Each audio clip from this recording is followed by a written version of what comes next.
Hello friends, research unit में आपका स्वागत है। तो आज हम डिस्कस करेंगे कि फॉर्म बी कैसे फिल किया जाता है।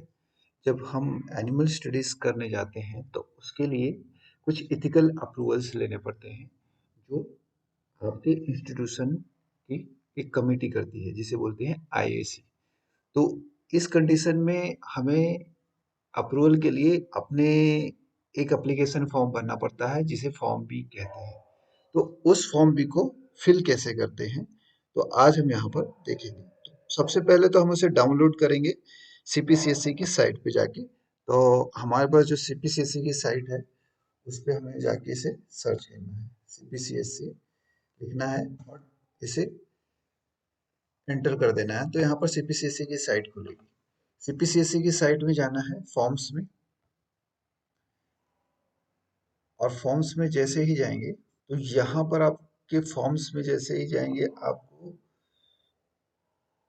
यहाँ पर 13th नंबर का revise form for permission of animal experimentation, तो इसे डाउनलोड कर लेना है।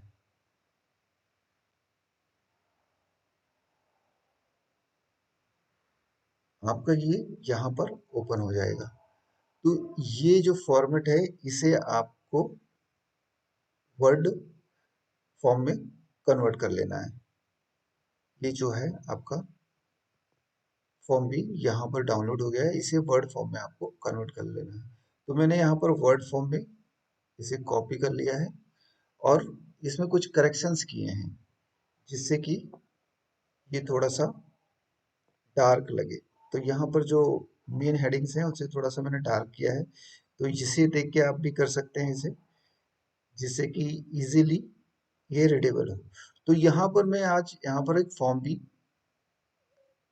आपको एक्सप्लेन करूंगा कि कैसे इसे फिल करना है। तो हमारा एक्सपेरिमेंटेशन इसमें एक एनिमल स्टडी मैंने ली है जो वुंड हीलिंग की है। तो उसका एक प्रोटोकॉल भी मैंने यहाँ पर जहाँ जरूरत पड़ी है उससे डिस्कस किया है। तो यहाँ पर पहले हम पॉइंट वाइज सारे देखते जाएंगे कि फॉर्म बी को फिल कैसे करना है। तो यहाँ पर name and address of establishment, आपके जो इंस्टीट्यूशन का नाम है उसका एड्रेस और पिन कोड के साथ यहाँ पर लिख दीजिए। नेक्स्ट पॉइंट है registration number and date of the registration. तो यहाँ पर जो इंस्टीट्यूशन आपका अगर एनिमल एथिकल कमिटी में मीन्स सीपीसीसी में रजिस्टर्ड है तो उसका एक रजिस्ट्रेशन नंबर होगा, उसे यहाँ पर लिखना है। और उसकी डेट ऑफ अप्रूवल मीन्स वो रजिस्ट्रेशन नंबर जब इशू हुआ होगा तो उसके साथ एक डेट होगी, उसका यहाँ पर डेट लिखना है। नेक्स्ट है name address and registration number of breeder from which the animals acquire or to be acquired for experimentation mention in part B and C. तो यहाँ पर क्या करना है कि आपका जो एनिमल्स जहाँ से आप खरीदेंगे उनका नाम लिखना है। तो यहाँ पर आप दो चार जो रजिस्टर्ड वेंडर हैं उनके नाम लिख सकते हैं। ऐसा नहीं लिखना है आपको कि नाम लिखना है, यहाँ पर ऐसा नहीं लेगी सीपीसीएससी ऑथराइज्ड वेंडर्स को हम यहाँ पर लिख रहे हैं, पर नहीं, आपको स्पेसिफिक नाम लिखना है। यहाँ पर 5-6 वेंडर्स के हो सके तो 3 या 4 लिख दें, कोई इशू नहीं है उसमें। जहां से आप जो एनिमल्स आपको परचेस करना हो, आप करने वाले हो, जो एक्सपेक्टेड हो, वहां वहां चार इंस्टीट्यूशन के नाम लिख दें। Place where the animals are presently kept, यहाँ पर लिख दीजिए कि अगर एनिमल्स आपके परचेस होंगे तो वो कहाँ रखे जाएंगे, और प्रपोज टू बी केप्ट। तो ये अगर आपके पास ऑलरेडी एनिमल्स हैं तो वैसे तो आपको अप्रूवल लेने के बाद ही एनिमल परचेस करने हैं। अगर आपका इंस्टीट्यूशन ब्रीडिंग भी कर रहा है तो आपको वहाँ का ही नाम लिख देना है। अदरवाइज आपको यहाँ पर लिखना है कि कहाँ से एनिमल्स आप जो परचेस उसको प्रपोज किए हैं वो कहाँ रखेंगे। तो अगर आपका इंस्टीट्यूशन ब्रीडर है तो वो ऑलरेडी एनिमल्स आपके प्रेजेंट होंगे, आपने जहाँ रखे होंगे वहाँ का लोकेशन आपको दिखाना पड़ेगा। अदरवाइज आपको आपको यहाँ पर लिखना पड़ेगा कि हम जहाँ से लेके आएंगे, अगर परचेस करके लाएंगे तो यहाँ पर रखेंगे, तो वो जगह का नाम यहाँ पर मेंशन करना पड़ेगा। तो place where the experiment to be performed, experiment जहाँ वो परफॉर्म होगा वो इंस्टीट्यूशन का नाम लिखना पड़ेगा। और उसका मीन्स एड्रेस वेड्रेस सारा यहाँ पर मेंशन करना पड़ेगा विथ रजिस्ट्रेशन नंबर। यहाँ पर date and duration of experiment, यहाँ पर जो डेट एंड ड्यूरेशन है ये आपको यहाँ पर लॉजिकली फिल करना पड़ेगा। जैसे कि आपका एक्सपेरिमेंट है तो उसमें मैक्सिमम टाइम है, जैसे नेक्स्ट आपका, अगर आप स्टडी कर रहे हैं, स्टूडेंट हैं, तो आपको क्या है कि 6 मंथ या 1 ईयर आपको मिल रहा है इस ड्यूरेशन में। पर एक इंस्टीट्यूशन का ये रूल्स होता है कि वो सीपीसीएसई कमेटी को मिनिमम थ्री 2 टाइम्स बुलाता है। तो इस इस हिसाब से आपको यहाँ पर 6 मंथ का ड्यूरेशन मिलता है। तो आप यहाँ पर 6 मंथ का ड्यूरेशन ले सकते हैं। तो यहाँ पर 6 मंथ मीन्स जिस मंथ में आपने परमिशन लिया, हो सकता है उसके नेक्स्ट मंथ का नाम लिख दीजिए या उसको इंक्लूड करके लिख दीजिए। तो यहाँ पर आपको उस मंथ की, जिस डेट से आपने यहाँ पर परमिशन लिया है, उसके वेरी नेक्स्ट डे या कुछ दिन के बाद यहाँ पर लिख सकते हैं। और ऐसे 6 मंथ को कवर करना है आपको। तो यहाँ पर 6 मंथ का ड्यूरेशन आप मेंशन कर सकते हैं। नेक्स्ट यहाँ पर type of research involve in basic research, educational and regulatory and contract research. अब यहाँ पर आपको फॉर्म भी फिलअप करते समय ये याद रखना है कि अगर आपका इंस्टीट्यूशन है तो यहाँ पर बेसिक रिसर्च प्लस एजुकेशनल है। अगर आपका इंस्टीट्यूशन रेगुलेटरी से रिलेटेड वर्क कर रहा है तो ऑब्वियसली यहाँ पर रेगुलेटरी होगी, जैसे कि डोसियर प्रिपरेशन कर रहा है, क्लिनिकल ट्रायल्स के रिलेटेड कुछ डॉक्यूमेंट्स प्रिपरेशन करने हैं, तो यहाँ पर आपको रेगुलेटरी लिखना पड़ेगा। या कॉन्ट्रैक्ट रिसर्च, या दूसरे इंस्टीट्यूशन के लिए आप कार्य कर रहे हैं तो आपको यहाँ पे लिखना पड़ेगा कॉन्ट्रैक्ट रिसर्च। तो ये यहाँ पर आपको ध्यान रखना है। नेक्स्ट यहाँ पर signature, name of the designation of the investigator, जो प्रिंसिपल इन्वेस्टिगेटर रहेगा उसका नाम, डेट और प्लेस। अब हम नेक्स्ट पेज पे जाएंगे। यहाँ पर बहुत सारी चीजें हैं जो मेंशन करनी चाहिए थी, मैंने यहाँ पर अभी मेंशन नहीं किया है। अब नेक्स्ट में हम थोड़ा सा डिस्कस जो वुंड हीलिंग से रिलेटेड हमें करना था, मैंने प्रोटोकॉल एक एग्जांपल लिया है यहाँ पर, तो उसके हिसाब से सेक्शन 2 में करेंगे। तो अब यहाँ पर सेक्शन 2 में फर्स्ट पॉइंट है protocol forms for research proposal to be submitted to the institutional animal ethical committee CPCC for new experiment or extensions of ongoing experiment using animals.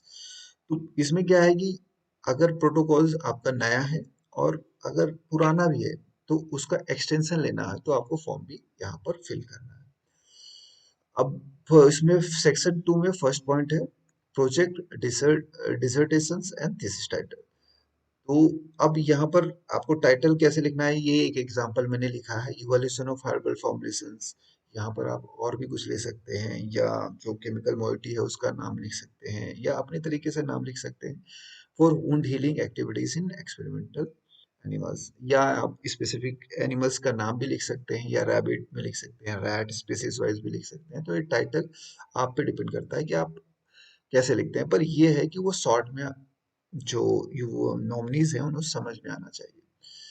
तो जब आप ये प्रोटोकॉल प्रपोज करेंगे तो ये आपका आईसी कमेटी में, तो जो आप उसके मेंबर्स होते हैं वो इसे इवाल्युएट करेंगे। तो इसमें क्या है कि 3 नॉमिनीज होते हैं, एक मेन नॉमिनी, एक आउटसाइड नॉमिनी, एक एक सोशल अवेयर नॉमिनीज होता है। तो वो इसे इवेल्युएट करते हैं। और इंस्टीट्यूशन में जो आपके एक्सपर्ट्स होते हैं, मेंबर सेक्रेटरी, या जो इसको प्रोटोकॉल को परफॉर्म करने वाले होते हैं, वो प्रिंसिपल इन्वेस्टिगेटर्स के सामने इसको इवेल्युएट करते हैं।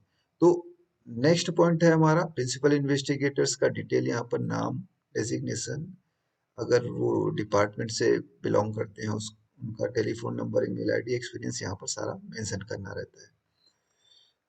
नेक्स्ट यहाँ पर list of names of individual authorised to conduct procedure under this proposal, co guides का नाम लिखना रहता है। मोस्टली जैसे स्टूडेंट का प्रोटोकॉल है तो यहाँ पर प्रिंसिपल इन्वेस्टिगेटर्स मैक्सिमम चांसेस हैं कि means as per the rules यहाँ पर रखना चाहिए जो एक्सपीरियंस पर्सन है। जैसे कि आपका स्टूडेंट है तो प्रिंसिपल इन्वेस्टिगेटर आपको बनना चाहिए, स्टूडेंट्स को यहाँ पर एज अ, यहाँ पर पर्सनल्स, स्टडी पर्सनल्स करके यहाँ पर जो ये मेंशन है को गाइड, इसकी जगह स्टडी पर्सनल्स करके यहाँ पर मेंशन करना चाहिए। और एक्सपीरियंस तो उस नहीं होगा तो यहाँ पर लिखना चाहिए कि नो एक्सपीरियंस्ड। तो ये सारी चीजें आपको ध्यान में रखनी है जब आप एक स्टूडेंट्स का प्रोटोकॉल यहाँ पर फिल कर रहे हैं।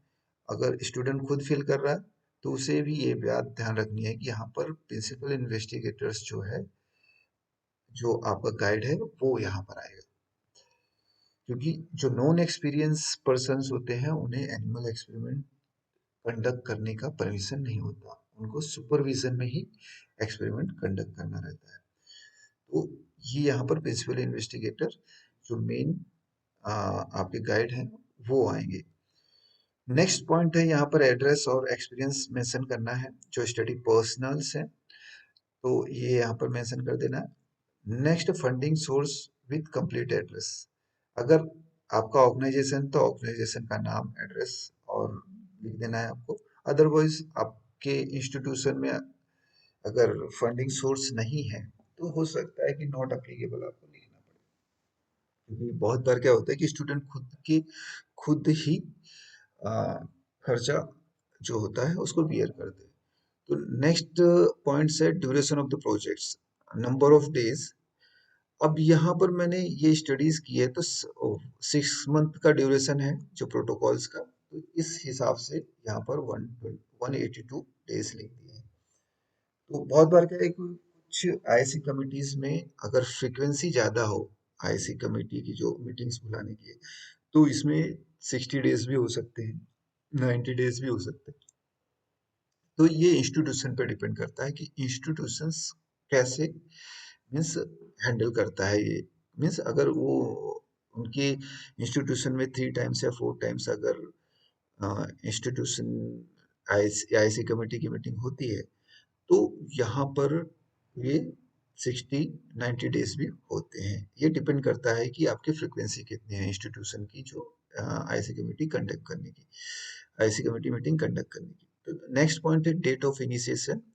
अब जैसे मैंने यहाँ पर एक प्रोटोकॉल लिया है तो मैंने नवंबर में अगर प्रोटोकॉल स्टार्ट किया है मीन्स प्रपोज किया है तो वो अप्रैल में 6 मंथ का, तो इस हिसाब से इसे मेंशन किया जाएगा। यहाँ पर क्या है कि आपको डेट मेंशन करना है आगे, जैसे 2 नवंबर 2021 डेट के साथ कंप्लीट यहाँ पर प्रपोजल मेंशन करना है। मैंने यहाँ पर लिखा नहीं है, आप मेंशन कर सकते हैं इसे। नेक्स्ट, डिटेल स्टडी प्लान में be given not more than 1 page. ये यहाँ पर आपको लगाना है, अटैच करना है। तो ये यहाँ पर मेंशन करना है, तो ये आप एनेक्सर में मेंशन करेंगे इसे। जैसे मैंने यहाँ पर एनेक्सर 1 लिख के इसे मेंशन कर दिया है। ये यहाँ पर मेरा डिटेल स्टडी प्लान है शॉर्ट में 1 पेज का, ये आपको मेंशन करना है यहाँ पर। अब न्यू प्रोटोकॉल्स में ये 1 पेज का नहीं है, थोड़ा सा इसे ये मॉडिफाई कर दिया गया है। तो जो अभी मैंने डाउनलोड किया है उसमें 1 पेज से ज्यादा आप यहाँ पर ले सकते हैं। तो एनिमल रिक्वायर्ड, तो यहाँ पर स्पीसीज का नाम लिखना है। कॉमन नेम है, रैट है तो रेटस नॉर्वेजिकस लेंगे, और माइस है तो मस मस्कुलस, तो यहाँ पर लिख सकते हैं यहाँ पर। और यहाँ पर स्पेसिस लिखेंगे, मेंशन करेंगे विस्टार, स्ट्रगडोली, तो ये लिख सकते हैं। जैसे आपका माइस है तो या C57 या 6 वो मेंशन कर सकते हैं, या बाजी माइस है तो वो मेंशन कर सकते हैं। एज, वेट एंड साइज, अब ये साइज यहाँ पर जो मेंशन किया है ये तो लार्ज एनिमल्स का है, बट यहाँ पर आपको एज लिख देना है आपके हिसाब से, जब से जिस एज का एनिमल्स आपको रिक्वायरमेंट हो। यहाँ पर जैसे 6 to 10 वीक्स लिखा है। और एनिमल्स का जो वेट है 160, 150 to 180 या 150 to 200 ग्राम्स भी ले सकते हैं, जैसे रिक्वायरमेंट हो उस हिसाब से, स्टडी पर डिपेंड करता है। तो यहाँ पर मैंने ये जो लिखा है मेंशन किया है, ये वुंड हीलिंग के लिए लिखा है, तो ये प्रोटोकॉल पे डिपेंड करता है। नेक्स्ट, जेंडर आप मेल फीमेल के ले सकते हैं, पर ऐसी कंडीशंस होती है जहाँ पर कि हार्मोनल चेंजेस होने के चांसेस हो, तो उसमें मेल प्रेफर किया जा सकता है कि जिससे कि हार्मोनल चेंजेस की वजह से जो फीमेल होते हैं उसमें हार्मोनल चेंजेस होने के ज़्यादा चांसेस होते हैं, इसलिए मेल प्रेफर किया जाता है। और बहुत सारे प्रोटोकॉल्स में फीमेल भी प्रेफर किया जाता है, तो ये आप पे डिपेंड करता है। यहाँ पर वुंड हीलिंग स्टडी है तो यहाँ पर मैं प्रपोज करूंगा मेल के लिए, यहाँ पर दोनों ऑप्शन लिखा है पर मेल के लिए प्रपोज करूंगा। Next, number of number to be used, year wise breakups and total figures needed to be given. तो इसमें क्या है कि लंबी स्टडी, जैसे पीएचडी स्टूडेंट्स है की स्टडी है, तो वो लोग क्या करते हैं कि ये ऐसे इस पार्ट में वो भी मेंशन करते हैं कि जैसे फर्स्ट ईयर उन्होंने टॉक्सिसिटी स्टडीज की या कुछ मॉलिक्यूल्स को इवेल्युएट कर दिया, तो उसका यहाँ पर ईयरली कितने एनिमल्स की रिक्वायरमेंट है, सेकेंड ईयर में कितने एनिमल्स की रिक्वायरमेंट है, वो मेंशन कर देते हैं। पूरा प्रोटोकॉल अप्रूवल उनको जैसे फंडिंग एजेंसी के पास भेजना है तो सारी डिटेल्स यहाँ पर पहले परमिशन के साथ भेजना रहता है, तो वो वहाँ पर ईयरली वाइज मेंशन कर सकते हैं या टेबल बना के उसे मेंशन कर सकते हैं। अदरवाइज अगर आपको सिंपल सा एक स्टूडेंट प्रोजेक्ट है, जैसे मास्टर्स का प्रोजेक्ट है, तो यहाँ पर आप एनिमल्स इन ईच एक्सपेरिमेंट 50 उसका ब्रेकअप्स लिख दिए, 6 ग्रुप इनटू 8 एनिमल्स और 2 एक्स्ट्रा फॉर एनिमल रैंडमाइजेशन, तो ये चीजें मेंशन कर सकते हैं। अब यहाँ पर क्या है कि जो प्रोटोकॉल्स है इसमें सारी चीजें आपको मेंशन करना है। जैसे नेक्स्ट पॉइंट है number of days each animals to be housed. तो यहाँ पर ये चीज ध्यान रखना है आपको कि आप एनिमल्स को जिस दिन से आपकी फैसिलिटी में परचेज करके लाएंगे उस दिन से आपको डेट कैलकुलेट करना है, और पूरे एक्सपेरिमेंट का प्रोटोकॉल क्या है वो सबको कंसिडर करके आप यहाँ पर number of days each animal will be housed को वो करना है। इसमें क्या होगा कि पहले 7 डेज का क्वारंटाइन, फिर 5 डेज का एक्यूमेटाइजेशन, जैसे फार्माकोलॉजी स्टडी है तो 4 डेज का कर सकते हैं, तो 5 डेज का ये दोनों प्लस कर लिया, आपके 12 दिन तो ये हो गए। नेक्स्ट आपका जो प्रोटोकॉल है इसमें ये सारे को टोटल करके आपको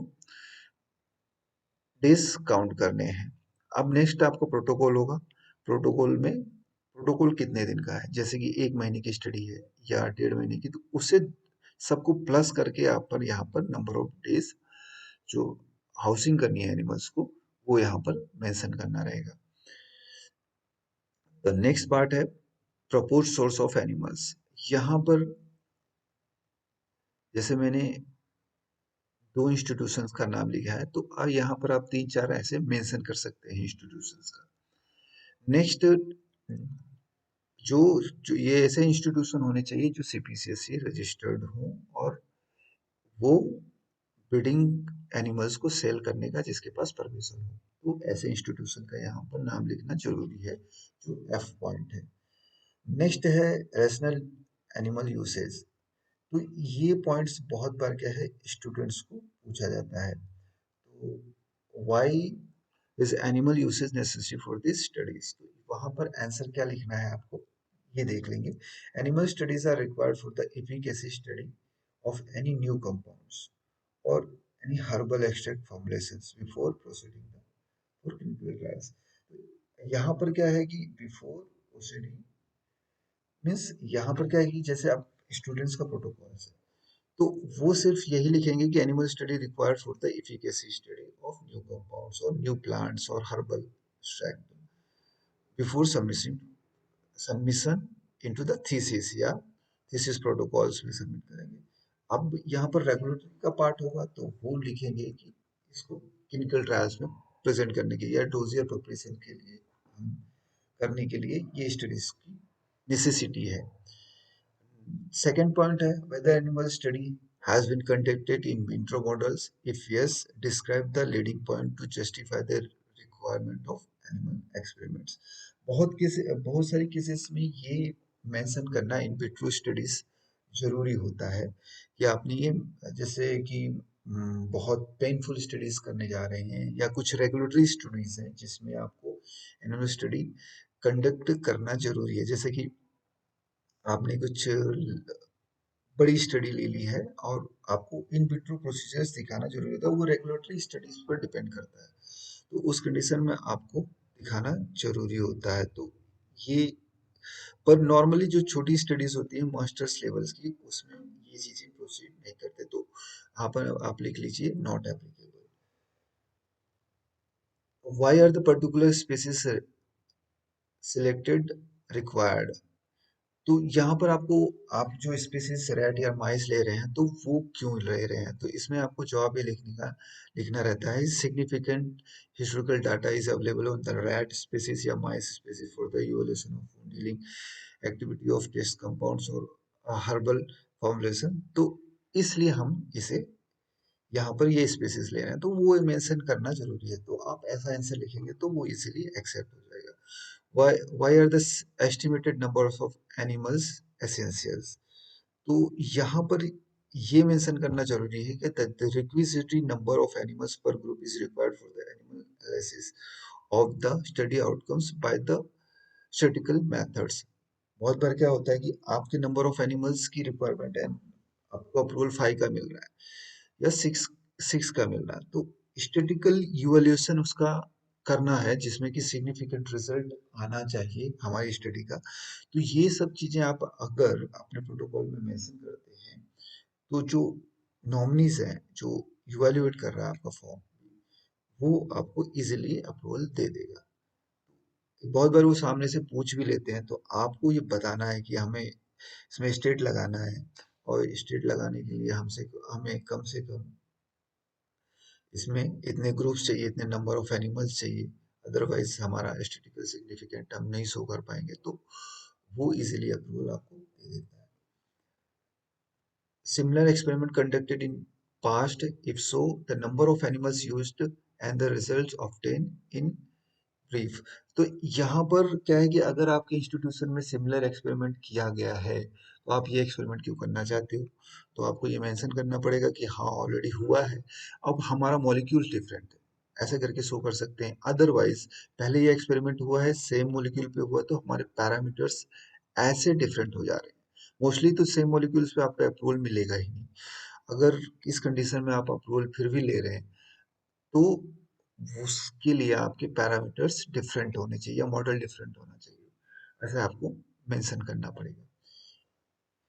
if yes, why new experiment is required? तो अगर नहीं है तो नॉट अप्लीकेबल लिख दीजिए। अगर यस है तो आपको वो सारी चीजें बतानी पड़ेंगी जो मैंने अभी लास्ट पॉइंट पे मेंशन किया।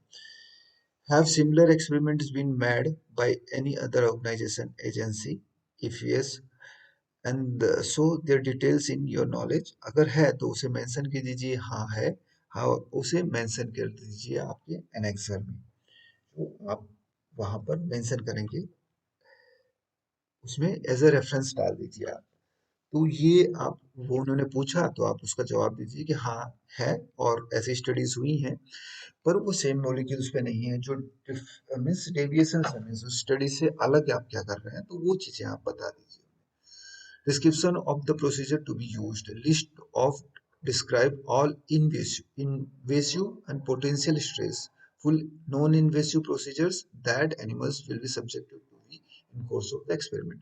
तो यहाँ पर क्या करना है कि जैसे आप, मैंने वुंड हीलिंग एक्सपेरिमेंट किया है, तो इन्वेसिव, इन्वेसिव यानी कि सर्जिकल प्रोसीजर्स जो लाइव एनिमल्स पे कर रहे हैं, अगर ऐसी कोई चीज है तो उस ऐसी कोई इवेंट्स हैं आपकी प्रोटोकॉल्स में, तो उसे यहाँ पर मेंशन करना पड़ेगा। जैसे कि ये वुंड हीलिंग एक्सपेरिमेंट है, लाइव एनिमल्स पे किया जा रहा है, तो यहाँ पर आपको उसे मेंशन करना पड़ेगा। नॉन इन्वेसिव प्रोसीजर है तो उसे भी आपको बताना पड़ेगा। जैसे आप टेल टेल ले लीजिए, उसमें टेल क्लिप कर रहे हैं या ईसीजी कर रहे हैं, तो वो भी चीजें यहाँ पर मेंशन करना पड़ेगा।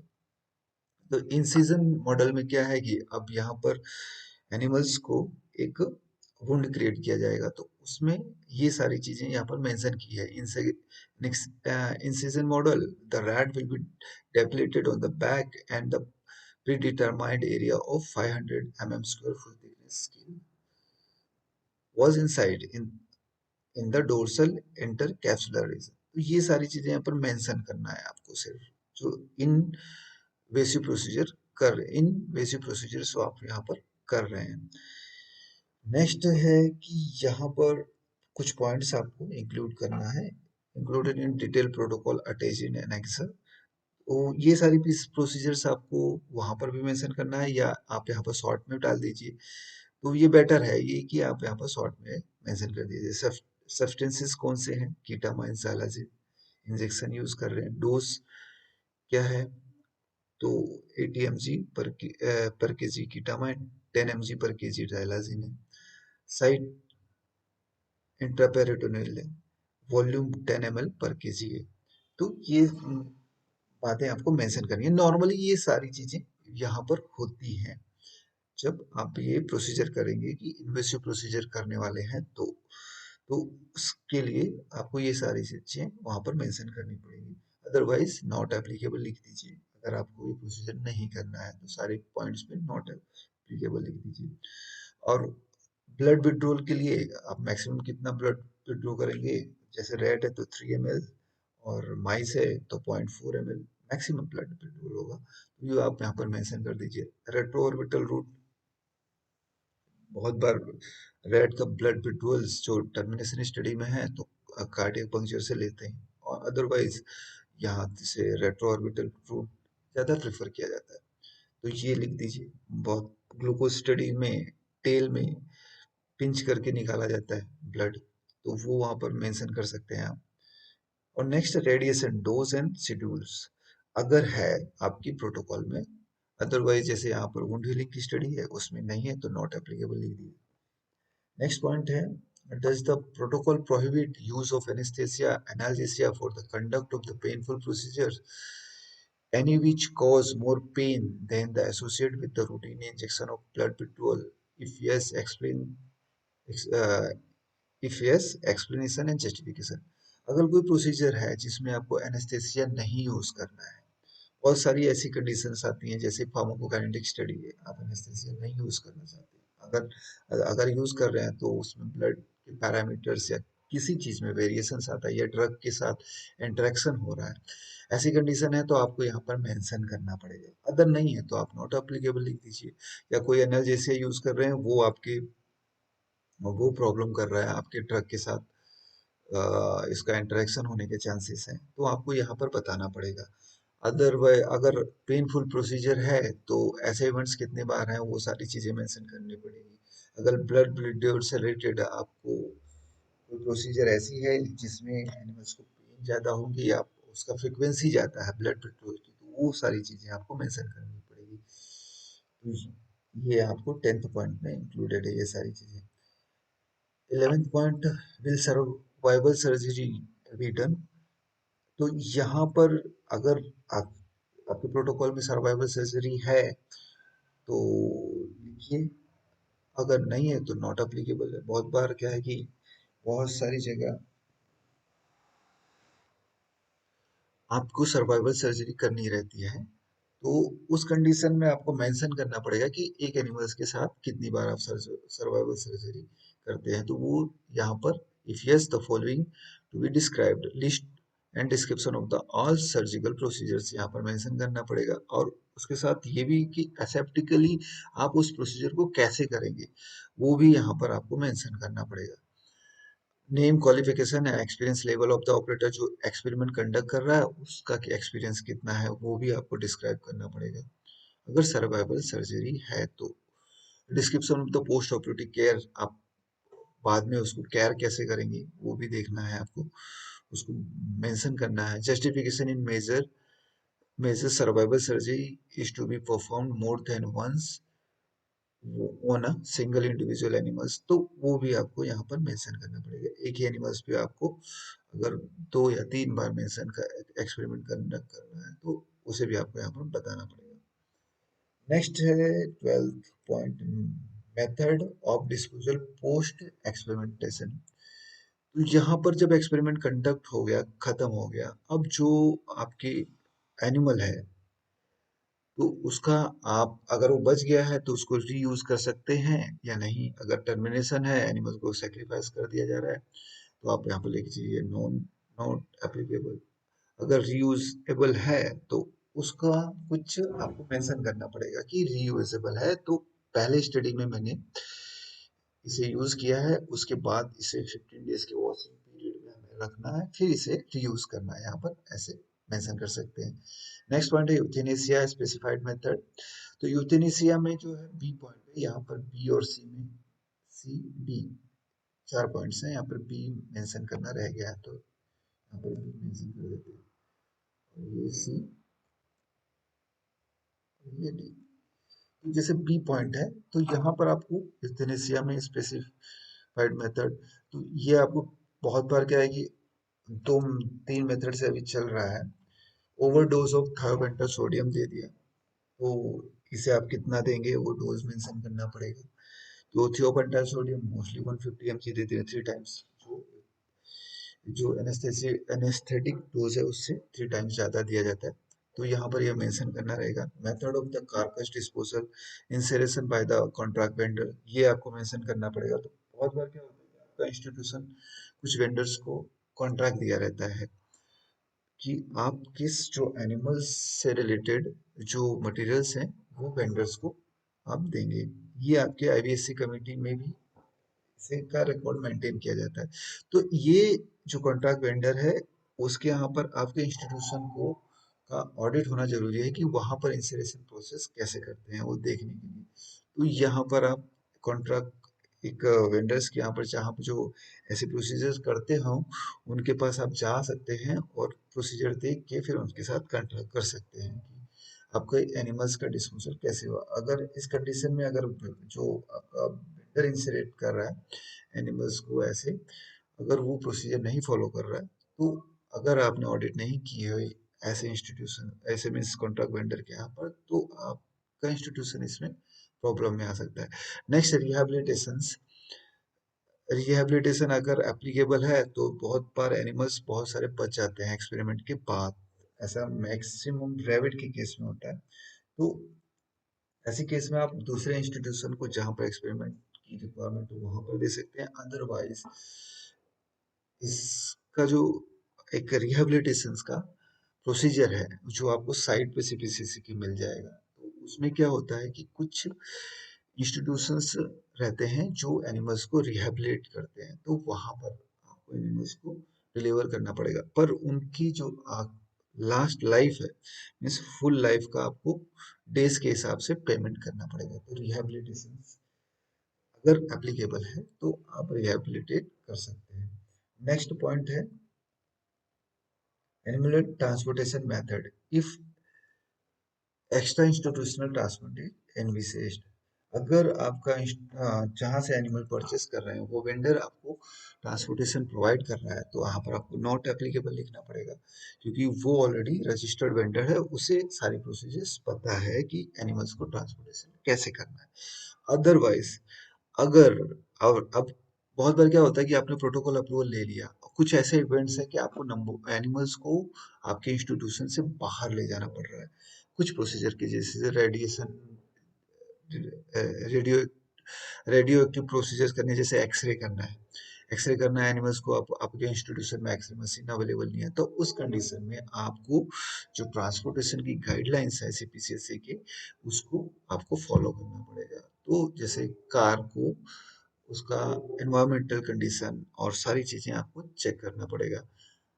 नेक्स्ट पॉइंट है use of hazardous agents, use of recombinant DNA based agent or potential human pathogen require documented approval of the institution biosafety committee IBC for each category. The agents and the biosafety labels require appropriate therapeutic measure and the mode of disposal contaminated food, animal waste and carcass must be identified. तो मैंने last point आपको बताया था कि जैसे method of carcass disposal जो 12 point में C point है, तो इसमें मैंने आपको बताया था कि ऐसी कंडीशन में आपको वेंडर्स का जाके विजिट करना पड़ेगा, ऑडिट करना पड़ेगा कि उसको डिस्पोजल वो कैसे कर रहा है, इंसरेशन प्रॉपरली कर रहा है कि नहीं। तो अब एक ये पॉइंट जो 14th है, बहुत सारे केसेस में जो आपका ड्रग मॉलिक्यूल है जिसको आप इवेल्युएट करने जा रहे हैं, तो अगर वो रेडियो एक्टिव न्यूक्ले है तो आपको AERB कमेटी होती है उससे परमिशन लेना पड़ेगा, और ये आपके इंस्टीट्यूशन में नहीं है तो इसे आपको उस जो इंस्टीट्यूशन में कमेटी होगी उस कमेटी से जाके आपको अप्रूवल लेना पड़ेगा। दूसरी कमेटी में आप कॉन्ट्रैक्ट कर दीजिए अपने प्रोटोकॉल्स को, या आप उस इंस्टीट्यूशंस में अपने प्रोटोकॉल्स को प्रेजेंट करके वहां पर एक्सपेरिमेंट करिए। कॉन्ट्रैक्ट रिसर्च के लिए आपका प्रोटोकॉल दे दीजिए, ऐसी भी कंडीशन ऐसा भी किया जा सकता है। नेक्स्ट पॉइंट है micro organisms biological infectious agent, जैसे आईबीएससी। अगर आपका प्रोटोकॉल है मीन्स जिसमें मॉलिक्यूल्स आपका अगर ऐसा मॉलिक्यूल्स है जिसमें बायोलॉजिकल इन्फेक्टियस एजेंट है, तो इस कंडीशन में आपको आईबीएससी कमेटी से परमिशन लेनी पड़ेगी। आईबीएससी कमेटी इंस्टीट्यूशनल बायोसेफ्टी कमेटी में भी क्राइटेरिया है कि अगर जैसे कि आपका वायरस है तो उसको बीएसएल लेवल 3 या 4 की लैब में ही उसे परमिशन मिलेगी। तो ये कंडीशन आपको ध्यान रखना है। तो आईबीएससी कमेटी अगर आपके इंस्टीट्यूशन में भी है फिर भी आपको परमिशन नहीं मिलेगा अगर वायरस है तो। इस कंडीशन को आपको कंसीडर करके रखना है। तो अगर माइक्रोऑर्गेनिज्म्स वाला प्रोटोकॉल है आपके आपके पास आईबीएससी कमेटी नहीं है तो आपका प्रोटोकॉल अप्रूवल होगा ही नहीं। मोस्टली आपको नॉमिनीज मना कर देंगे। वो कहेंगे कि इसके लिए बायोसेफ्टी कमेटी आपको इंस्टीट्यूशन जो डीबीटी के अंडर में आता है उसका अप्रूवल आपके इंस्टीट्यूशन में लीजिए, फिर आपको ऐसे प्रोजेक्ट अप्रूवल मिलेंगे करने के लिए। अदरवाइज ऐसे प्रोटोकॉल्स अगर करना होगा तो आपको दूसरे इंस्टीट्यूशन के साथ कोलैबोरेशन करके उसके साथ ऐसे प्रोटोकॉल कर सकते हैं। hazardous केमिकल्स और ड्रग, ये वाली कंडीशन में जो गवर्नमेंट ऑफ इंडिया है कुछ ड्रग्स जो hazardous रहते हैं या बैन रहते हैं, बैंड ड्रग, तो ऐसे ड्रग पे एक्सपेरिमेंट करने के लिए मना करते हैं। तो ऐसी कंडीशन है तो आप उससे चेक करिए आपका मॉलिक्यूल ऐसी कंडीशन में आता है तो यहाँ पर भी आपको इसके लिए भी आपको अप्रूवल लेना पड़ेगा। बहुत बार क्या होता है कि कस्टम से अप्रूवल होता है तो आपका यहाँ पर एक्सपेरिमेंट हो जाता है, और बहुत बार क्या होता है अप्रूवल नहीं होता तो ऐसे जो मॉलिक्यूल्स होते हैं अगर इजीली अप्रूवल है तो वो मिल जाएगा आपको इजीली, यहाँ पर लाने में प्रॉब्लम्स भी नहीं होगी।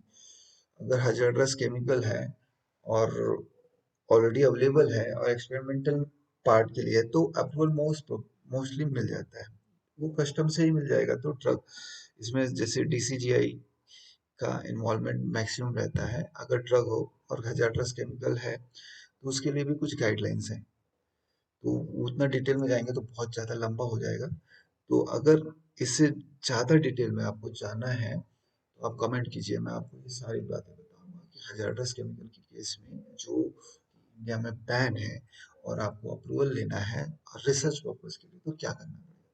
तो कमेंट कीजिए तो मैं आपको इसको पूरी तरह से समझाऊंगा। नेक्स्ट पॉइंट है रिकम्बिनेंट डीएनए। तो इसमें क्या है कि आरसीजीएम की एक कमेटी होती है, उसमें आपको इसका अप्रूवल होना चाहिए। और मोस्टली तो ये जो मॉडिफाइड है जैसे बहुत बार क्या है क्रॉप्स होते हैं या कुछ है तो उसकी अप्रूवल के लिए जरूरत पड़ती है। तो यहाँ पर वुंड हीलिंग का प्रोटोकॉल है तो इसमें इसकी जरूरत नहीं है, तो आप यहाँ पर नॉट एप्लीकेबल लिख दीजिए। नेक्स्ट फोटो, नेक्स्ट आपका है points, if your project involve use of any of the above, attach copy of the minutes of the biosafety committee granting approval। तो ऐसी कंडीशन में आपको बायोसेफ्टी कमेटी का अप्रूवल मिनट्स ऑफ मीटिंग यहाँ पर attach करना है प्रोटोकॉल के साथ। अदरवाइज आपका नहीं है तो यहाँ पर नॉट एप्लीकेबल लिख लीजिए। नेक्स्ट पॉइंट है कि जो इन्वेस्टिगेटर है, जो प्रिंसिपल इन्वेस्टिगेटर है, उसे ये सारी पॉइंट्स को एक्सप्लेन करना है और एक बार रीड कर लेना है, क्योंकि बहुत बार नॉमिनी आपसे ये पॉइंट्स पूछते हैं। तो इसमें पॉइंट्स क्या है कि I certified that I have determined that the research proposal herein not unnecessary duplicative of the previous reported research. बहुत बार क्या होता है स्टूडेंट्स, मोस्टली स्टूडेंट के केसेस में क्या होता है कि रिसर्च पोर्टल ऑलरेडी अप्रूव्ड है, वैसे ही प्रोटोकॉल्स को यहाँ पर ला के वो अप्रूवल लेने की कोशिश करते हैं। तो ऐसी कंडीशन में क्या है कि नॉमिनीज की गलती नहीं होती यहाँ पर। ऐसे पॉइंट्स में मेंबर सेक्रेटरी की रिस्पॉन्सिबिलिटी ऐसी होती है कि उसे ये चेक करना है कि जो मॉलिक्यूल्स ऑलरेडी जिसका पब्लिकेशन अवेलेबल है या ऑलरेडी जिस पे बहुत सारा रिसर्च वर्क हो चुका है और सेम प्रोसीजर अगर लिटरेचर में मिल रहा है तो आपको यहाँ पर वो प्रोटोकॉल्स को सबमिट नहीं होने देना है। या एक ही मॉलिक्यूल से जिसमें एक स्टूडेंट पहले प्रोटोकॉल कर चुका है सेम मॉडल पे और सेम मॉडल दूसरा स्टूडेंट प्रोटोकॉल यहाँ पर सबमिट कर रहा है, तो ये मेंबर सेक्रेटरी की रिस्पॉन्सिबिलिटी होती है कि उसे मना करे कि ये प्रोटोकॉल नहीं सबमिट किया जा सकता। तो ये यहाँ पर इन्वेस्टिगेटर्स को पहले ही डिक्लेयर करना रहेगा। I certified that I am qualified, I have experience in experimentation on animals। यहाँ पर इसलिए ये प्रोटोकॉल्स में और यहाँ पर सर्टिफाई हो रहा है क्योंकि ये प्रोटोकॉल्स में आपको मैंने पहले ही मेंशन किया है कि जो एक्सपेरिमेंटेशन ऑलरेडी कर चुका है वही प्रिंसिपल इन्वेस्टिगेटर बनेगा, इसलिए ये पॉइंट बहुत जरूरी है आपको पढ़ना। आई certified that I am qualified person, तो आपके पास एक्सपीरियंस है तो आप ही कंडक्ट कर सकते हैं, स्टूडेंट यहाँ पर नहीं कर सकता, वो स्टडी पर्सनल में इन्वॉल्व होगा। For procedures listed under item 10, I certified that I have reviewed the pertinent scientific literature. I have found no valid alternative to any procedure described herein which may cause less pain or distress. Point 10 पे जाएंगे और वहां पर देखेंगे कि जो 10th में mention किया गया है कि does the protocol prohibit use of anaesthesia, ऐसी कंडीशन में क्या है कि आपको बताना पड़ेगा कि हमारे प्रोटोकॉल में एनेस्थीसिया की जरूरत है कि नहीं, जो मैंने आपको पहले ही एक्सप्लेन कर दिया है। तो ये पॉइंट को आपको ध्यान से, इसका अल्टरनेटिव मेथड है कि नहीं, पेनफुल प्रोसीजर है तो अल्टरनेटिव मेथड अगर है तो उसे आप लिखिए, उसका लिटरेचर सर्वे कीजिए, आपको मिल जाएगा अगर अल्टरनेटिव मेथड्स हैं तो। अगर नहीं है तो फिर आपको यहाँ पर बताना पड़ेगा, एक्सेप्ट करना पड़ेगा कि नहीं है, तब आप ये प्रोसीजर्स कर सकते हैं। तो नेक्स्ट पॉइंट है I will obtain approval from the IC CPCSE before initiating any significant changes in the study. अगर आप फिर से इसमें कुछ चेंजेस है तो उसके लिए आपको सीपीसीएसई की जो आईसी कमेटी है उससे अप्रूवल फिर से लेना पड़ेगा, जो मीटिंग अभी हो रही है वही मीटिंग में फिर से अप्रूवल लेना पड़ेगा अगर ज्यादा यहाँ पर मेजर चेंजेस है। Certified that the performance of experiment will be initiated only upon the review and approval of the scientific intent by the appropriate expert body, institutional scientific advisory committee, funding agency और other body. इसमें इस cases में क्या है कि जो point 5 है ऐसा कह रहा है कि आपको ये सर्टिफाई करना पड़ेगा कि आपके इंस्टीट्यूशंस में जो फंडिंग एजेंसी है अगर उससे अप्रूवल आपसे पहले, जैसे कि वो मांग रहे हैं कि आपकी आईसी कमेटी का पहले अप्रूवल होना चाहिए फिर हम आपको अप्रूवल देंगे, तो आपको ये अप्रूवल जो आपके इंस्टीट्यूशन से रिलेटेड कमेटी है अगर वो सारी अप्रूवल्स दे दे रही है या फंडिंग एजेंसी जो अदर बॉडीज आपको प्रोटोकॉल करने के लिए कह रही है तो उसका अप्रूवल अगर हो गया है तभी मैं आपका ये एक्सपेरिमेंट कंडक्ट करूंगा, यहाँ पर ही आपको सर्टिफाई करना पड़ेगा अपने आप से इसी प्रोटोकॉल में। Next point है I certified that I will submit appropriate certifications of the review and concurrent for the study mentioned in point 14। तो यहाँ पर आपको point 14 पे जाना पड़ेगा, 14 पॉइंट है इसमें आपको ये सारे सर्टिफिकेट मीन्स आपको यही आईबीसी कमेटी का अप्रूवल लेना है उसके बाद ये करना है ये एक्सपेरिमेंट, ये पॉइंट 6 ऐसा कह रहा है। और I shall maintain all the records as per the format form D का जो प्रोसीजर है इसका जो फॉर्मेट है ये आपको सीपीसीएससी की साइट पे आपको मिल जाएगा, जहाँ की सीपीसीएससी की जो फॉर्म्स वाली साइट है यहाँ पर आपको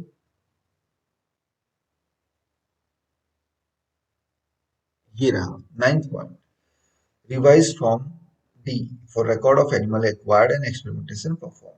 ये रिकॉर्ड आपको मेंटेन करने के लिए यहाँ पर आपको एसएल maintain all the records as per the format. तो इसमें आपको डिटेल एक्सपेरिमेंट कंडक्ट कर लिया, आपका एक्सपेरिमेंट खत्म हो गया उसके बाद उसमें कुछ डिटेल्स है वो सारी पढ़नी पड़ेगी, तो आप वहां पर से साइट्स पे जाइए और ये डॉक्यूमेंट्स मेंटेन करिए। नेक्स्ट पॉइंट है आई certified that I will initiate the study unless approval from the CPCSA received in written.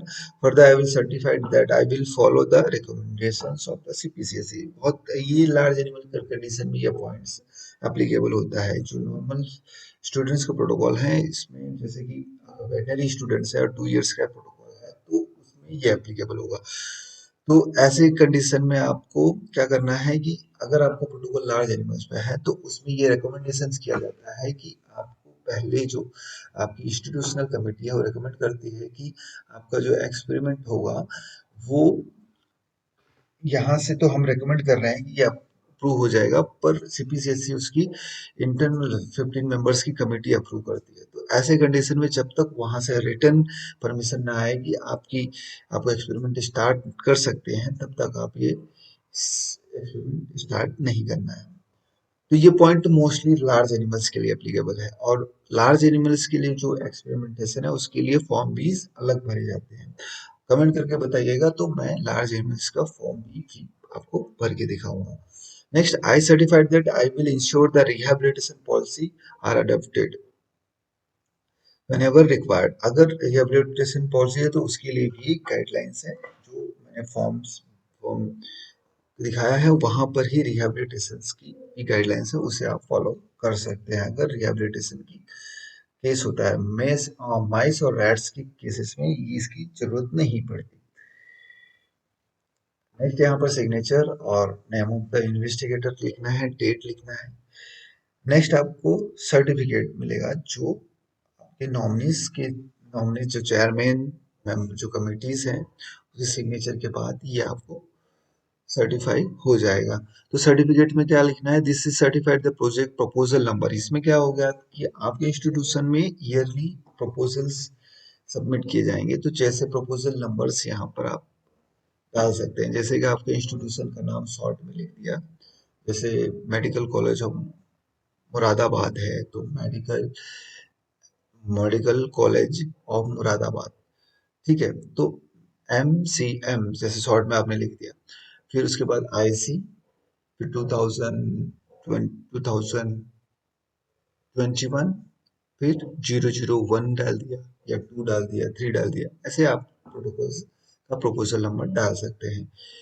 और एंटाइटल्ड मीन्स टाइटल आपको लिखना है स्टडी का, और डॉक्टर जो आपके मीन्स प्रिंसिपल इन्वेस्टिगेटर्स हैं उनकी डिटेल्स उनका नाम लिखना है, और फिर जो ऑर्गेनाइजेशन का नाम है वो यहाँ पर मेंशन करना है, और मीटिंग का डेट, और नंबर ऑफ स्पीसीज आपको यहाँ पर सर्टिफाई करवाना है। नंबर ऑफ स्पीसीज, रेट, माइस, कितने नंबर्स ऑफ एनिमल्स है वो यहाँ पर सेंशन किए जाएंगे, तो वो यहाँ पर लिख देना है। और नेक्स्ट, कितने ड्यूरेशन के लिए, जैसे मैंने आपको बताया है कि 2 मंथ हो सकता है, 3 मंथ भी हो सकता है, या 6 मंथ भी हो सकता है। फिर नेम ऑफ द चेयरमैन और name of the CPCC nominees, ये वाला पॉइंट से आपको यहाँ पर मेंशन करना है यहाँ पर। और यहाँ पर ऑथराइज्ड नाम of signature and date, chairman, member, secretary, main nominees का यहाँ पर आपको नाम, सिग्नेचर और डेट के साथ मेंशन करना है। और ये यहाँ पर फॉर्म में ये भी लिखा है कि जो मिनट्स ऑफ मीटिंग होगी उसमें जितने भी मेंबर्स हैं पार्टिसिपेंट, उनकी सिग्नेचर करके एक MOM आपको मेंटेन रखनी है हमेशा आपकी इंस्टीट्यूशन में, और एक कॉपी जो होगी वो अपलोड होगी आपके साइट पे, जो CPCC की साइट है। तो ये आपका फॉर्म भी यहाँ पर कंप्लीट हो जा रहा है। अब नेक्स्ट यहाँ पर एनेक्सर वाला प्रोसीजर है, तो वुंड हीलिंग का जो ये प्रोटोकॉल है, मैंने आपको वुंड हीलिंग का प्रोटोकॉल बताया, तो इसमें नेक्स्ट पॉइंट है, मैं आपको जो एनेक्सर वाला है उसमें जो इसे एक छोटा सा जो प्रोटोकॉल आपको मेंशन करना है, तो उससे हम कैसे लिखेंगे शॉर्ट में जिसमें सारी चीजें आ जाए। बहुत सारे केसेस में ऐसा होता है, जैसे स्टूडेंट्स का प्रोटोकॉल है, तो जो आपका नॉमिनी है मोस्टली आपका एक दो पॉइंट्स वहां का देखेगा, जैसे 4-5 पॉइंट्स, और डायरेक्टली वो आपके एनेक्सर वाले पेज पे आ जाएगा। ये आपके लिए बहुत इजी होगा अगर आप ये वाला एनेक्सर पार्ट आप वहां पर मेंशन कर रहे हैं। तो evolution of the herbal formulation, जैसे आपने टाइटल लिख दिया, ऐसे evolution of herbal formulation for wound healing activity in experimental animals. फिर टेस्ट सिस्टम डिटेल्स लिख दिया, आपका स्पीसीज क्या है, स्ट्रेन क्या है, एज आपके, जैसे वुंड हीलिंग है तो 6 to 8 आपने लिखा है, 8 to 10 भी लिख सकते हैं, ये आप पे डिपेंड करता है। बॉडी वेट कितना होगा, 200 to 250 भी आ सकता है, क्योंकि वुंड हीलिंग एक्सपेरिमेंट है, थोड़ा एनिमल्स मजबूत होने चाहिए। सेक्स मेल और फीमेल दो में से एक लिख सकते हैं, वुंड हीलिंग में तो मोस्टली में यहाँ पर मेल ही लिखना चाहिए। Number of animals per group कितने हैं, टोटल नंबर ऑफ एनिमल्स है 48 प्लस और -2, यहाँ पर 2 एक्स्ट्रा लिए हैं रेंडमाइजेशन के लिए, और एनिमल हाउस, तो यहाँ पर लिखना है कि कितने दिन रखना है। तो ये पॉइंट्स आप अगर एनेक्सर में, क्योंकि एनेक्सर का कोई प्रोसीजर दिया नहीं होता, अब पर आपको इससे सिंपली आप यहाँ पर मेंशन कर दे रहे हैं, तो बहुत इजी हो जाएगा। एलोकेशन ऑफ द ग्रुप्स, आपने कितने ग्रुप्स में इसको डिवाइड किया है, जैसे यहाँ पर 6 ग्रुप में आपने डिवाइड कर दिया। इसमें फिर आपका डिसीज कंट्रोल है, रेफरेंस कंट्रोल है, फिर प्लांट एक्सट्रैक्ट आपने ले लिया है, प्लांट एक्सट्रैक्ट और टू, ऐसे आपने यहाँ पर मेंशन कर दिया है। तो ये आपको दो कॉन्सेंट्रेशन यहाँ पर ले लिया एनिमल्स के हिसाब से, सारा यहाँ पर मेंशन कर दिया। डिसीज में आप डिसीज इंड्यूस कर रहे हैं, तो अगर आपका डिसीज दूसरी स्टडी है तो यहाँ पर कैसे होना चाहिए, तो यहाँ पर मेंशन कर दीजिए उसको, डिसीज इंड्यूस इंडक्शन कैसे। तो ये सारी पॉइंट्स आपके उसमें इंक्लूड होने चाहिए। रूट ऑफ एडमिनिस्ट्रेशन, एडमिनिस्ट्रेशन क्या होगा ये मेंशन कर दीजिए। नेक्स्ट मेथड आपको शॉर्ट में यहाँ पर लिखना है, बहुत ही शॉर्ट में लिखिए। जैसे मेथड में आप क्या करेंगे कि healthy animals will be selected randomise based on the body weight. बहुत बार रैंडमाइजेशन ग्लूकोज पे भी होता है, तो रैंडमाइजेशन की प्रोसीजर में ऑलरेडी मैंने वीडियोस बनाए हैं, ऑलरेडी 3 वीडियोस बनाए हैं, बहुत शॉर्ट मेथड्स हैं, वो आप डिस्क्रिप्शन में जाके देख सकते हैं। मैं आपको यहाँ पर दिखा भी दूंगा कि आप मेरे दूसरी वीडियोस को कैसे ढूंढ सकते हैं, वो भी प्रोसीजर्स में अभी आपको लास्ट में दिखा दूंगा। नेक्स्ट यहाँ पर एनिमल्स को रेंडमाइज बॉडी वेट के हिसाब से भी कर सकते हैं, बहुत बार ग्लूकोज टॉलरेंट ग्लूकोज लेवल पे भी कर सकते हैं, बहुत बार क्या है कि बहुत सारे प्रोसीजर्स हैं, उस हिसाब से आपको रेंडमाइज करना, उसके बेस पे रेंडमाइजेशन किया जाता है। जैसे डिफिशन स्टडी है तो उसमें आपको सुक्रोज कंजप्शन के हिसाब से किया जाता है। तो यहाँ पर 6 डिफरेंट ग्रुप्स में आपने एट एनिमल्स को डिवाइड कर दिया है, ये लिखना है। ये रेंडमाइज क्वारंटाइन के बाद आपको 7 डेज, फिर 5 दिन एक्लेमेटाइज करना है।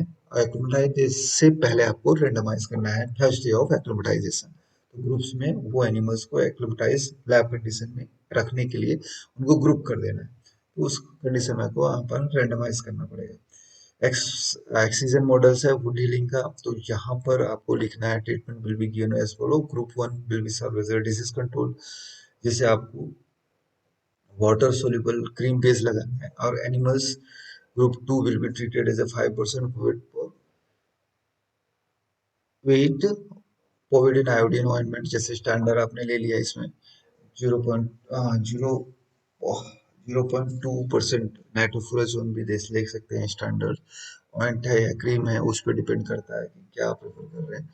फिर नेक्स्ट पॉइंट है ग्रुप 3 to 6 जो है, आप यहाँ पर जो फॉर्मुलेशन है उसे उसका डिफरेंट कॉन्सेंट्रेशन यहाँ पर मेंशन करना है। नेक्स्ट पॉइंट है 6 groups of animals containing eight rat in this group will be anaesthetise.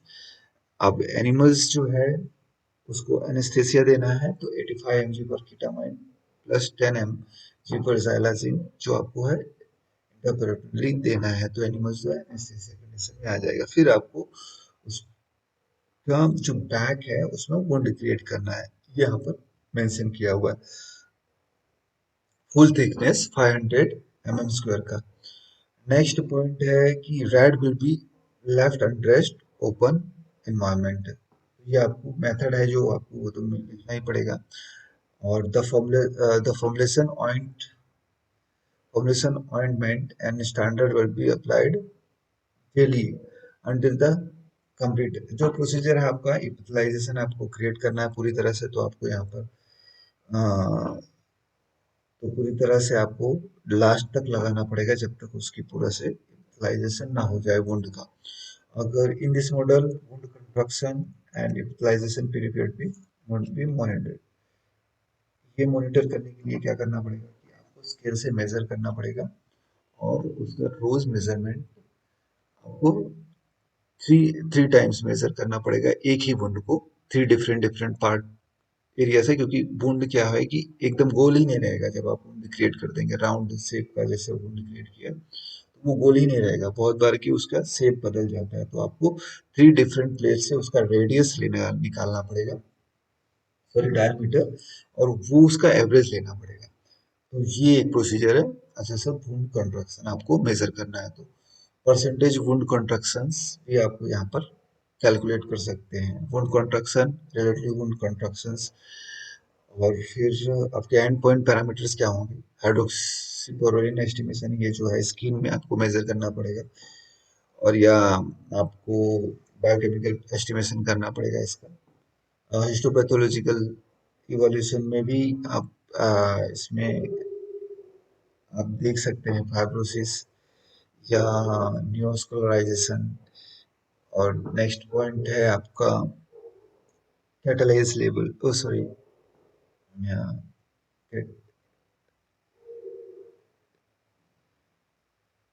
Means hydroxyproline level उसमें भी आप इसमें कैलकुलेट कर सकते हैं। नेक्स्ट पॉइंट है इपिथलाइजेशन पीरियड। इपिथलाइजेशन पीरियड पूरी तरह से घाव कंप्लीट हो गया है अगर कंपेयर टू कंट्रोल और नॉर्मल कंट्रोल के हिसाब से, तब आप इसे कैलकुलेट मीन्स कर सकते हैं। तो उसे इपिथलाइजेशन पीरियड का आपको कंप्लीट करना पड़ेगा। बायोकेमिकल एस्टिमेशन एसओडी जी एच एमपीओ, और ये केस में कि इपिथलाइजेशन कंप्लीट होगा फिर आप अगर एक्सपेरिमेंट को टर्मिनेट कर रहे हैं, तो इसमें जो बायोकेमिकल एस्टिमेशन एसओडी जीएसई एमपीओ में रिजल्ट्स आना बहुत मुश्किल हो जाता है। तो जैसे आप साइटोकाइनेस भी अगर आप यूरेट कर रहे हैं तो बहुत इजीली आपको जो केमिकल बायोकेमिकल जो चेंजेस हैं नहीं मिलेंगे। अगर आप टर्मिनेट जैसे एक डिसाइडेड डेट है 15 डेज के बाद आप टर्मिनेट करेंगे, तो सारे जो घाव की कंडीशन में, जैसे कंट्रोल है उसमें ज़्यादा अभी घाव है, और जो आपके स्टैंडर्ड है उसमें बहुत अच्छी तरह से ठीक ऑलमोस्ट ठीक होने वाला है, और जो ट्रीटमेंट है वो नियरली ठीक होने के आसपास है, ऐसी कंडीशन है आपकी। जैसे तो आप स्टडी 15 डेज हुए हैं, अभी कुछ दिन लगेंगे पूरे इपिथलाइजेशन आने में, तो अगर उसको 15 डेज हुए हैं आप टर्मिनेट करना चाहते हैं, तो वो बेस्ट कंडीशन है बायोकेमिकल एस्टिमेशन के लिए। आपके जो बायोकेमिकल एस्टिमेशंस हैं, जो सेल की कंडीशन है, घाव का कंडीशन है, उसकी हिस्टोपैथोलॉजी, तो वो सब आप इजीली यहाँ पर एस्टिमेट कर सकते हैं। अदरवाइज कंप्लीट इपिथलाइजेशन के बाद तो आपको कम इपिथलाइजेशन डेज पर ही आप डिसाइड कर सकते हैं कि आपका जो ड्रग है उसमें इफिकेसी है या नहीं। नेक्स्ट आप यहाँ पर 5 पॉइंट्स पे रेफरेंस लगा दीजिए, जो आप जिस पेपर्स के रेफरेंस को आप ले रहे हैं। तो आपको ये कैसा लगा मुझे कमेंट करके बताइए। नेक्स्ट आपको मैं ये दिखाना चाहता हूँ कि जैसे कि आप मेरे अगर चैनल को सब्सक्राइब करते हैं तो आप बहुत सारी यूट्यूब पे जाके आपको क्या करना है, यूट्यूब पे जाके आपको मेरे चैनल को अगर पूरी तरह से आपको देखना है कि मेरे चैनल में और कौन कौन से वीडियोस हैं, तो आप रिसर्च नीड्स यहाँ पर लिखिए, एंटर कीजिए, आपको मेरा चैनल यहाँ पर मिल जाएगा। और रिसर्च नीड्स में आप जाइए और यहाँ पर वीडियो सेक्शंस पे आप क्लिक कीजिए।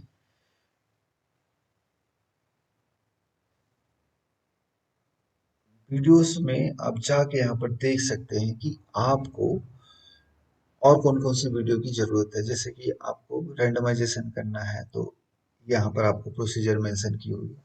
अगर वन वे अनोवा के हिसाब से आपको आपका डाटा कैलकुलेट करना है या लेजेंड लिखना है, तो उससे आप लिख सकते हैं।